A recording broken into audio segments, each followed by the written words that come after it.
Let's talk about our movies of 2025. Yeah. Because we did TV shows, and now I want to talk about the best movies I saw, maybe the best ones I didn't see that we need to see. There's a lot more of Well, those on my list. you know what? One of them just popped in my head, Sinners. Did you see Sinners? No. That movie right there was fire. It was not what I expected.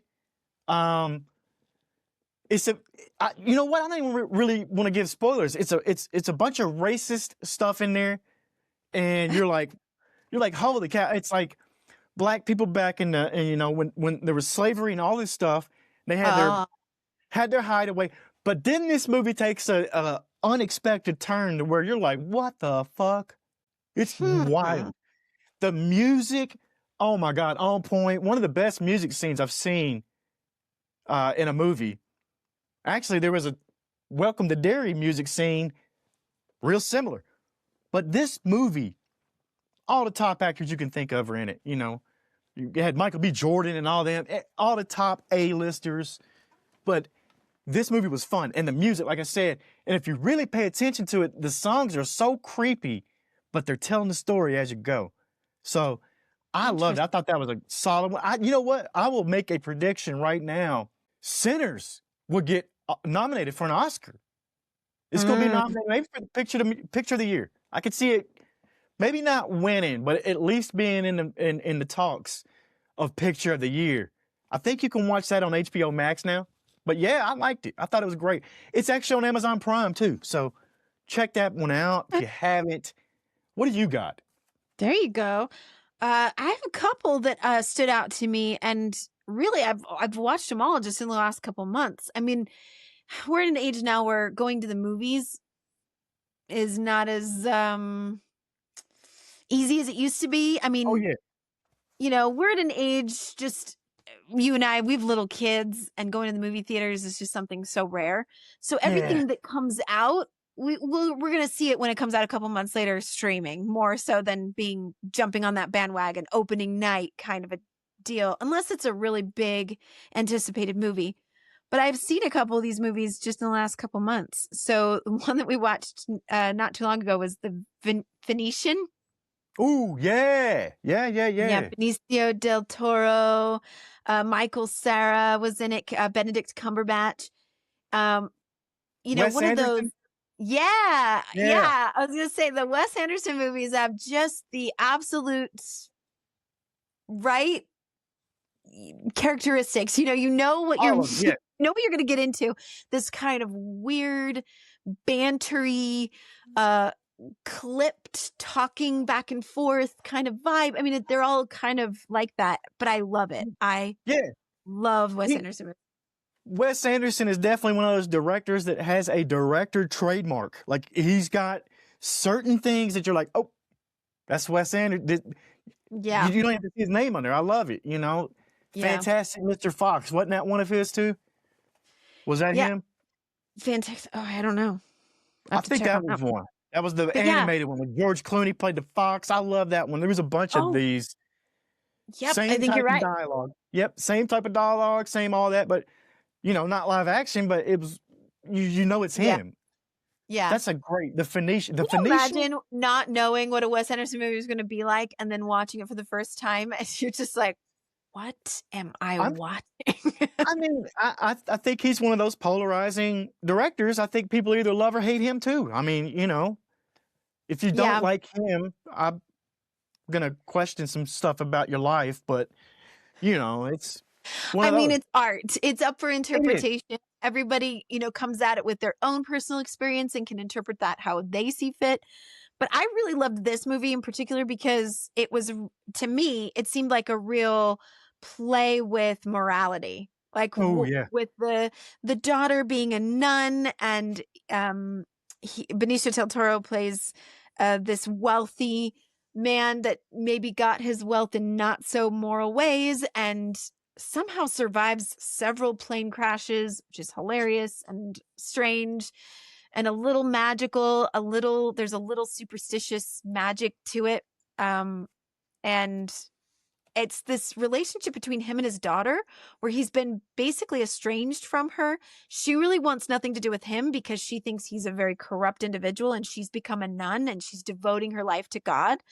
Mm. But then there's this play with like, well, maybe I can do good here as his heiress to his fortunes and his business and learn from him at the same time. So you go through this whole storyline that's obviously very wacky and crazy and super fun. Tom Hanks Let's, is in it. let's go to another crazy storyline that's fun. And guess who is involved in this one? Benicio del Toro.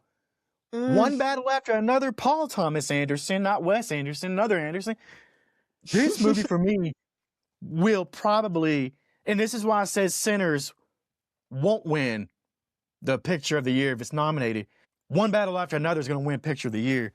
Leo crushed it. There's going to be some actors, best supporting actors in this as well that win. Could be Benicio himself. Could be Sean Penn. Could be Tiana Taylor. Could be Regina Hall. Bunch of people in here. Like this movie for me, I even said, it's not very often, and you said it too, it's hard to go to theaters. It's especially hard to go when the movie's 3 fucking hours long. Yeah. You know, like these are getting long. So I had to wait for it to hit HBO Max. But I did get to sit, and this is the only movie I can remember being this long in the last couple of years that I sat and watched in one sitting. I could not get up. I didn't care anything else was going on. I had to see the rest of this movie. You know, it's wild. It's a wild ride. It's not actually what I expected either. Even from watching the trailers, not what you expect. So go check that one out, HBO Max. One battle after another. And mark my damn words right here, Oscar all the way for this movie. Yeah. Yeah. I mean, I'm one of those that the Academy Awards, it's a lot of politics that goes into all that. You never know. But I do think it's more fun than the Super Bowl for me personally, because I like to sit and make my guesses, who's going to win, what's going to happen. And you never know when you watch the Academy Awards, what wild thing, like who's going to get slapped this year is going to happen. So, I mean, you know, it is what it is. You take it with a grain of salt, but I love watching it. It's super fun. So I'm excited to see what comes up in those nominations this year. And what do you got? You got an Oscar winner coming in there? You got one that you would put in that category that you saw? Well, I don't know if I'm qualified to even try and guess which movies of this past year. Although I like to see what's nominated when that comes out and then go catch up and watch all the ones that are nominated and make sure like I'm familiar with them. Yeah. But one I think should be on there is The Roses. That's what I watched recently on Hulu. The Roses, Benedict Cumberbatch and Olivia Colman. Also, Kate McKinnon and Andy Samberg make appearances in this movie. They are fantastic. I love them. Okay, yeah. Director Jay Roach. Like Kate McKinnon. Oh, guess who's another awesome, amazing X-Files fan? Kate McKinnon. She dressed up like Scully for Halloween when she was young, and so did I. We are kindred spirits. I love her. I feel like we would be best friends if we met. So, but this movie, The Roses, it's so realistic and also exaggerated all at the same time. A married couple moves to America. I think they meet in London and they live in America because they're both ambitious in their careers and want to start a family. He's an architect. She's a chef.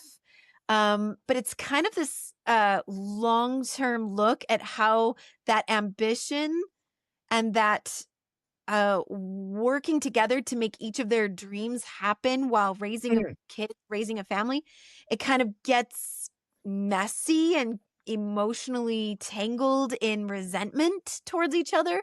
They're like this perfect couple. They really get along. They're super fun together. They seem really passionate. But over time, as circumstances happen that really aren't in their control, it breeds this sort of crazy ride that they go on, this road to divorce, basically. Oh gosh! But it's fantastic. Who's your standout from this movie here? Is it Cumberbatch himself, or is it somebody else that takes this Well, I mean, Benedict Cumberbatch is pretty great in almost everything that he does. Although we can't pronounce penguin. Sorry, Benedict. Oh, Sorry for that, but you can't do it. But I will say this. Olivia Colman is my favorite of the two in this movie in particular. She's incredible. I mean, I watch it and I say she is hilariously funny, so genuine. Her acting is so, you completely forget she's playing a character. She just is absolutely authentic. those are the Love best. Those are the best. I got to talk about a movie that I didn't see, but it just popped in my mind, and I know I need to because we were talking about Oscars, and I think it'll get some Oscar love. And I'm talking about Netflix, Guillermo del Toro's Frankenstein. Now, Yeah. I watched like maybe the first 10 minutes, 15 minutes of this, and I could tell. I'm like, I ain't ready for this right now. That's exactly what I did. I was like, this needs its own time, and I'm not Yes, ready for it. I did. I turned it on and I was like, whoa, this is going to be one of those that's going to be an experience that I need to revel in. And this ain't the time. You know, that's how I Yeah. felt. But I know I can tell that this is going to be a must see, maybe more than one time watch. I think it's a new spin on Frankenstein, or it's a retelling of the story in Guillermo's way, which you've seen some Guillermo movies. I can only imagine this thing's gonna be fucked up. Like that's Yeah.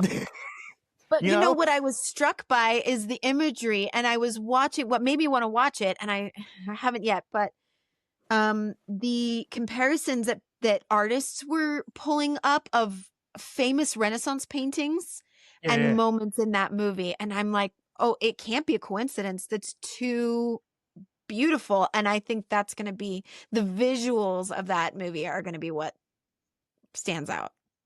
Yeah, just that opening scene. It was like so realistic where they were on the boat and the fog and you know, it was I could see it. I was like, all right, this is gonna be one. So yeah, I can't wait to get to that. It was a long one, I think, too. And that's probably why I wasn't in the right frame of mind. It was one of those nights, and and when I say that, I'm not saying anything negative about the movie. I'm talking negative about myself on that because I just wanted something on in the background, and I knew this wasn't going to be one of those where you just put on and you can search your phone or do whatever you want. No. You better lock in. It's about to be a Yeah. ride. You know, I can't wait to get to that one. So Things deserve the respect of your attention. And that brings up a good point because you said when things are streaming versus going to a theater, like the olden days, you go see a movie and you had nothing to do but sit there and watch the movie start to finish.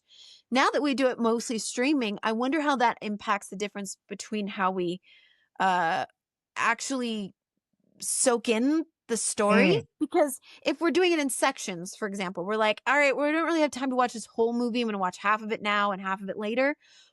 That kind of breaking it up, what impact does that have on how we feel about the movie, or how it we soak it in? no, it's a great point because here's a prime example is TV shows that are weekly. If someone watches the show weekly, it feels a lot slower than when you sit there and you binge watch it. So you're seeing it in those chunks. It may not be the 15-minute chunk like you might watch a movie, might be the 45-minute episode every week, and then wait 7 days to see another one. You got those gaps. You're only seeing it in chunks. It is a different watch than when you binge watch all of it back to back. You're going to process it differently. You're going to have more thoughts and predictions, and you might even go back and rewatch before the next part comes out, and you may see things that foreshadow later plot lines that you wouldn't normally see. No, I mean, see that. I could get that. I could see that you don't see that. What other movie did you have that stuck out, or one just watched F1, Brad Pitt. I'm a race fan, but I always watch the Indy 500 because I'm from Indianapolis. So I'm into that, but I don't usually watch NASCAR or other types. And now after watching this movie, I am really interested in F1 because I was like, wait a second. I didn't know this is what it was. I didn't Same here. understand teams. I didn't They got understand what everybody's role was in getting these races done and winning. they Incredible. got not only do they have teams of drivers on the track, they got a team of people behind. They got the highest technology you've ever seen doing crazy stuff with these cars. I'm right there with you. I put that movie on late at night, and it was one that I was like, yep, I'm gonna lock in. Actually, I turned it off and went to the big TV. I got a nice theater room. I was like, this is gonna have to be one I watch in here with the surround sound. Loved it. Fun. Thought Brad Pitt crushed it. Yeah. I'm kind of glad they didn't make him win every damn race. It was messy. It was ugly how he helped get stuff done, but that's kind of what you would expect. You wouldn't expect some guy to come in there with these are athletes. These guys driving those cars are freaking athletes to be able to react in that amount of time and do the, like, I wouldn't expect some guy that never did it before to come in and whip everybody's ass. Didn't happen here. They did a great job of being able to tell that story and make us interested. That's a plot device by Apple there, because next season, F1 comes to Apple. So you'll get to see some of these races. Yeah. I'm excited about it too, because I watched NASCAR. I've been to NASCAR races. I used to work for NASCAR and run some of the races for them in radio. So I never looked at F1. F1 was the European racing. And then, the NASCAR is the South and this and that. But I think this is a incredible sport. These guys are legitimate athletes. Like, to be able to, don't get me started. I want to get in an F1 car. I think that'd be fun. Yeah, I think the movie did an excellent job of, and just the logistics of putting a movie together like that,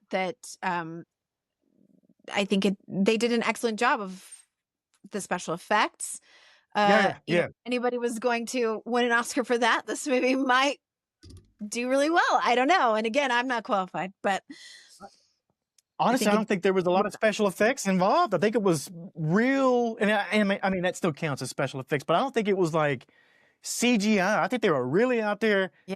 They did say Brad Pitt actually got in to F1 cars in races, and no one actually knew he was out there.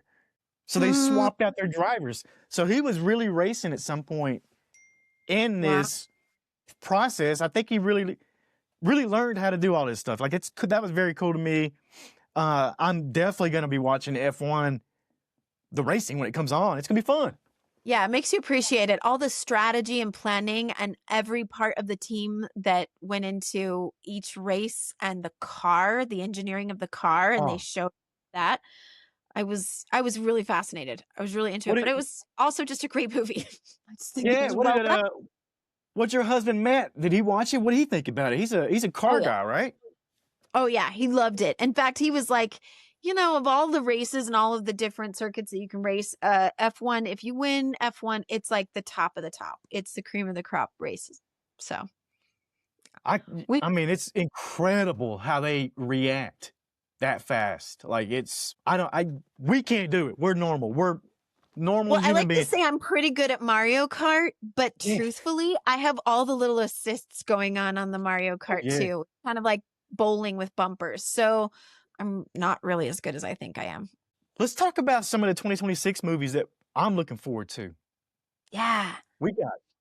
Did you know Christopher Nolan's dropping a hit this year? I'm going to call it a hit already. The Odyssey.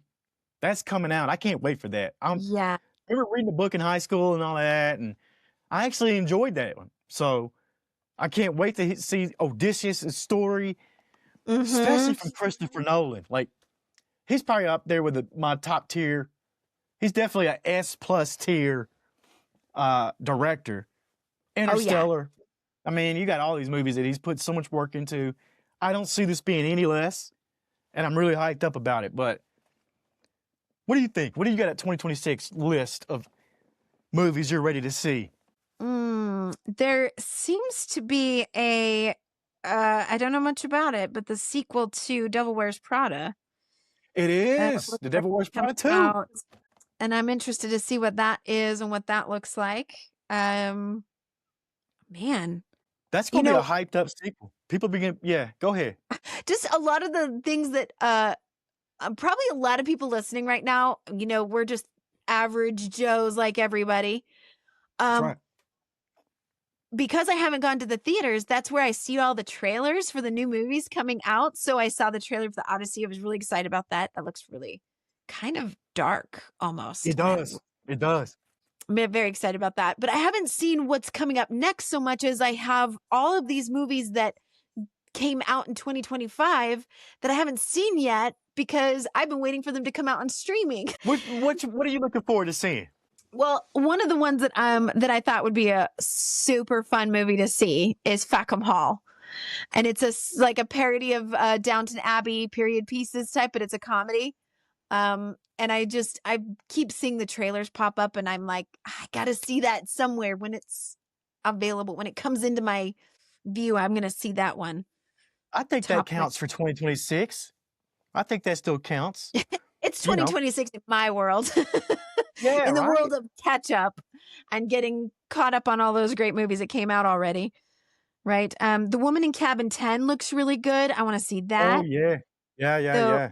Wake Up Dead Man Knives Out movie I still haven't seen, but I love the Knives Out mystery movies. Yes. My husband keeps bringing up Age of Disclosure. Whoo, there you go. See, maybe me and Matt should sit and watch that one together. Maybe that's me and Matt, Yeah. because you know how I feel about the Age of Disclosure. And Disclosure is coming out in 2026. That's the movie. Steven Spielberg. Mhm. That's going to be, whoo. Coincidence? I think not. That one's been on my mind. I really got to see the Age of Disclosure, and I want to see Disclosure, the movie. Mhm. You got another huge sequel coming out that I know Devil Wears Prada 2 people got hyped up about, but Avengers Doomsday, Oh, yep, I saw that. whoo, people Oh. are going to lose their minds. Some trailers have already dropped. We saw Steve Rogers come back already. They're going to reset some of the bullshit that Marvel has pulled off in the last couple of years Yeah. and get it back in line. I fell off of Marvel for a little bit. I was like, man, there's too many movies coming out. Yeah, I could see that. I'm not nowhere near the comic book nerd type person to have been deep dive into all of that.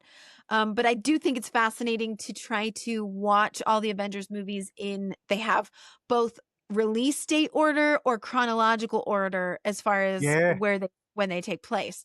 So I think that's fascinating. And maybe I'll have to do that to get ready for this new movie coming out. You're going to Catch have up. to. I mean, Movie marathon. I think there's a Spider-Man movie coming out also. Another Spider-Man will be dropping. Have to That's see in the that with Marvel the kids. universe. Sure. Yeah, that'll be in the Marvel universe. There's another Masters of the Universe. There's a He-Man movie dropping this year. I can't wait for that. I'm a He-Man fan. Skeletor. Yeah. They're very much taking our generation and they're going like, what did they watch on TV when they were this age that we can capitalize on now as they're adults? Yeah. We're gonna just make a movie out of it. Or what movie sure. did they watch? Like Scream 7 Mhm. coming out in 2026, you know? Sure, they'll get me with that. I love Scream. I love the Scream series. You know, a good friend of mine, she had her 13-year-old just turned 13 and is a big fan of Scream. So she had David Arquette send her a happy birthday video. I saw that. I know who you're talking about. I saw that was awesome. David Arquette out there doing things. If you're listening, David, thank you so much for that. It made her birthday. She loved it. He's a good human being. That's all I've ever heard. I can't say nothing bad about it. He's a good human being. WCW world champion at one time. Wrestling champion. People hate that. They hate that he was a champion, but it still gets talked about. So it's okay. That's what wrestling is. You do stuff that let people talk about it. David Arquette was the worst world champion of all time. It's better than being no world champion of all time, if you ask me. David Arquette, I loved it. I thought it was great. Let me talk about some other movies that are coming out. Toy Story 5, there's another sequel playing off of Oh, us. I was going to mention that too. Yeah. Playing I'm off a of little the curious about nostalgia. that one. Because I'm like, Yeah, wait, did we not wrap up that story a couple of times? I But thought you so. know what?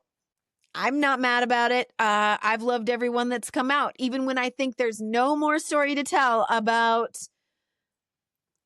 Woody and Buzz. We I get mean, another you think movie there's and it not. makes me cry, and it's fantastic. So we'll keep doing We're this. getting lots of sequels, prequels. You got another Hunger Games movie coming out. Yeah. Another Super Mario Brothers Galaxy's coming out. You got a new Exorcist movie coming out too. The Exorcist I was just Deceiver. gonna say, I'm like, did you That one's see gonna the be Exorcist movie? that one's gonna be fire right there. Now, who's gonna be in that thing? Do we know anybody? It's a Mike Flanagan film, I think, isn't it? Oh my gosh, I Oh. love Mike Flanagan. This is the Mike Flanagan Scarlett Johansson Exorcist film that's coming out.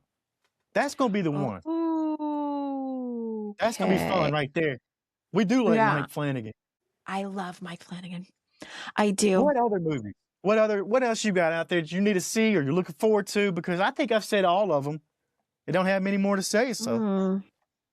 Yeah, I'm gonna have to get myself to the theater or get myself online and run through some trailers and really search it out. What's coming up? I do have 2 other plugs for my favorites this year.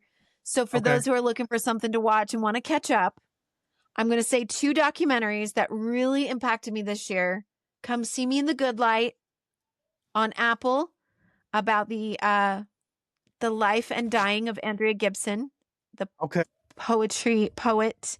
Um, Fantastic. Absolutely changes my view of life and dying and everything. And it's beautiful and you'll cry in the best way. And it's wonderful. So Come See Me All in the right. Good Light. Go see that. In fact, I might do a separate episode just all about that. And a special bonus episode, but we'll tease All that right. later. And the other one was Will and Harper. I don't know if it came out this year. It might have come out last year, but Will and Harper's on Netflix. Will Ferrell and his friend Harper, who was a friend of his at SNL, a fellow writer who came out as trans. And they do this road trip across the country to rekindle their friendship and to kind of see what it means to be friends now that their identity is different than it was when they started their friendship, right? Yes. That was an incredibly moving story, and I absolutely loved it, and I recommend it to everybody because when you see their friendship, how it's evolved and also grown and become more vulnerable, and what does it mean to have a man decide he can be friends with a woman even when he knew her as a man Mm. previously? Like, how does that change how Will Ferrell, feels about her? And like, can they still be friends? Can they still relate to each other? Do they still have enough in common? What does that look like? What does that feel like? And it just made me think, you know what? Why does it have to be a trans woman? Why can't it just be people? Like, why can't people Yeah. just, That's it. decide that they have things in common and can be friends with another person? So it asks all those really like intriguing questions that I loved and Good. made me Good. It should. love Will Ferrell even more. Yeah. It really should. And you got it right there. Like we're all one. And I didn't get the chance to see that yet, but I know that from what I saw from that show was beautiful. It was a great story Mm. and Good heartfelt how things to watch. So things true. should be. How things should be is what it is. You know, I love it. Yeah. I can't wait to see all these movies and more in 2026. Parallel Frequencies, Just Blane and Coco. Until next time, we'll see you guys.